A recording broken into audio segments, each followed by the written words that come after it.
Hello everyone. তো এই দেখো আজকে করব জাম্বুরা মাখা। এই জাম্বুরাটা বাজার থেকে এনেছিল, 2 দিন হয়েছে। তো আজকে ভাবলাম না আজকে মাখা করে নিই। আর আমার ছেলেও জাম্বুরা খেতে খুবই ভালোবাসে। আর অনেকে এটাকে বাতাবি লেবুও বলে, আমরা জাম্বুরা বলেই চিনি ছোট থেকে। তো এখন এটাকে কেটে নিচ্ছি, আর কাটতে গিয়ে দেখি ভেতরে মনে হচ্ছে কিছুই ছিল না। তো আমার ছেলে বলছিল মা ভেতরে বোধহয় নেই। আমি বলছি না রাখ, ভেতরে আছে, কেটে দেখি। তারপর কেটে দেখি ভেতরে আছে, কিন্তু একদমই সাদা। আর একদমই ভালো ছিল না এই জাম্বুরাটা। তো কিছু কিছু মানুষের মতো আর কি, এমন না উপর দিয়ে এত সুন্দর কিন্তু ভিতরে একদম মানে খুবই কালো, কয়লার মতো। তো এই জাম্বুরাটার অবস্থা এমন হয়েছিল, উপর দিয়ে এত সুন্দর দেখে লোভ লাগছিল যে কখন মাখা করে খাবো, কখন মাখা করে খাবো, কিন্তু কাটার পর দেখি এতই বাজে ছিল, সাদা।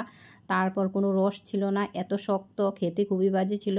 আর আমার ছেলে যেহেতু ভালো পায় তাই ভাবলাম না একটু মাখা করে দিই।